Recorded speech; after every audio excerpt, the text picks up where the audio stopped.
Okay, I was asked to make this video. It's to do with Base 101. There are some basic things that you can do to assist your base defending. One of which is making kill zones. Now, the easiest spot to make kill zones are where you've got gaps in your walls. As you can see, I've got a nice big gap down here. I've got 4 trapdoors, a barbed wire and a landmine. These are all maxed out. Atomic haven't started actually doing any of the next versions up yet. So what we want to do is create a kill zone. Now, to start with, that tower is going to get taken out pretty quick, but it's actually will start killing things or damaging things as they actually start to destroy the Brandenburg gates, the Merc camp, maybe the factory, which will actually spawn a HT, plus you got your flame panzer that'll spawn from here, and you've got a couple of resource buildings that'll they have to kill on their way through. But once they get to a certain range, my 2 machine gun towers here, as you can see, there's a huge overlap through that one opening. It covers the entire opening on both sides. Also, I have the mortar.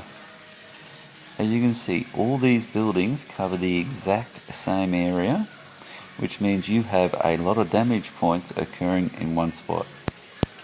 Plus, with also the traps spawning the defenders, that's going to help a lot as well.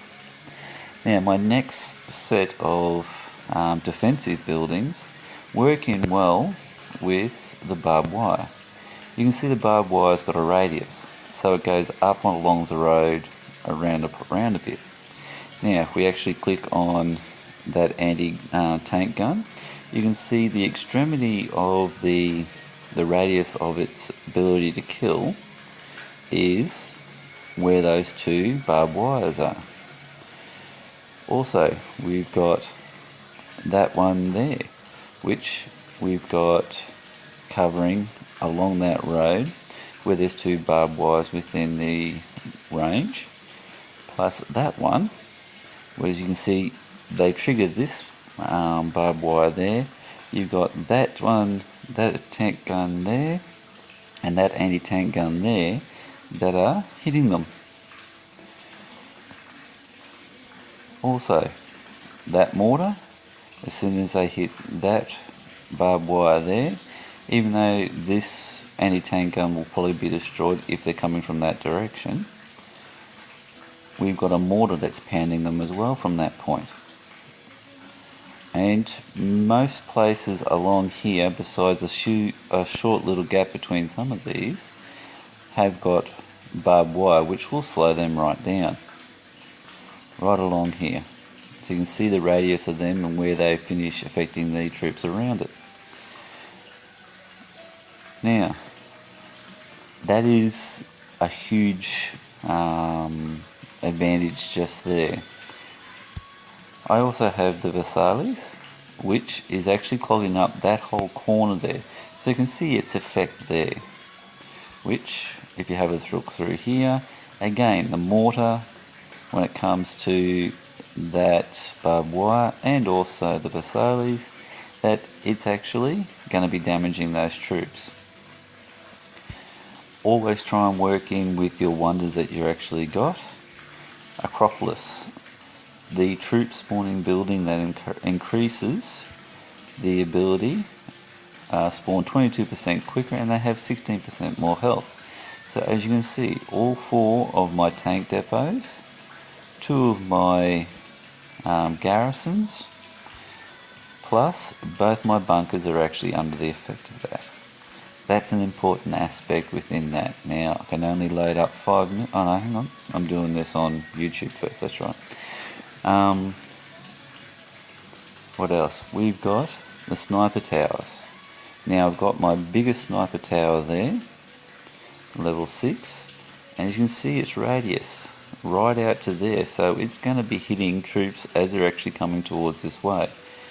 Also down here, in amongst where those troops are going nice and slow, again hitting them. So there is multiple buildings working together to wipe out the attacking troops.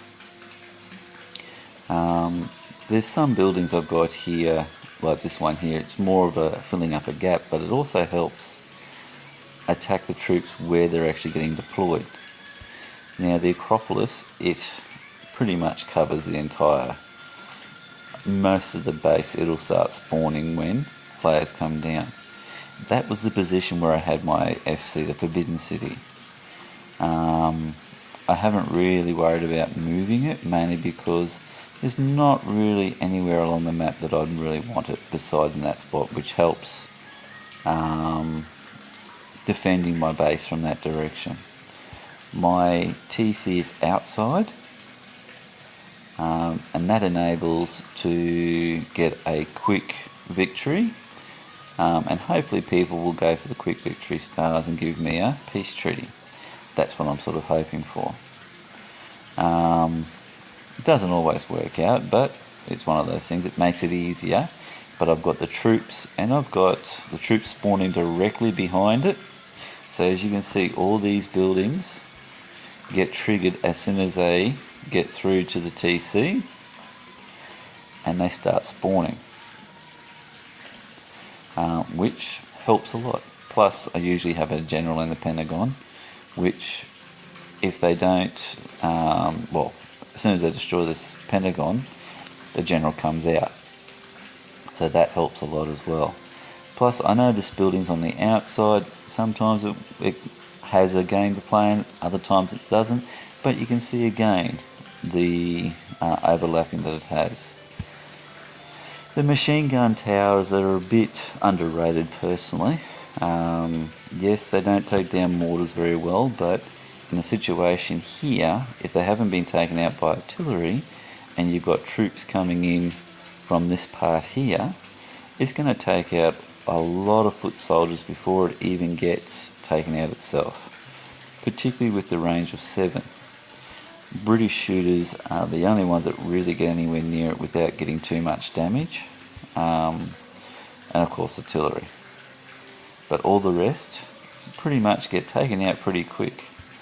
150 damage points per second. I hope this has helped in particularly design. One big thing. Wall breakers. Very few players don't actually play with wall breakers in some way, shape or form.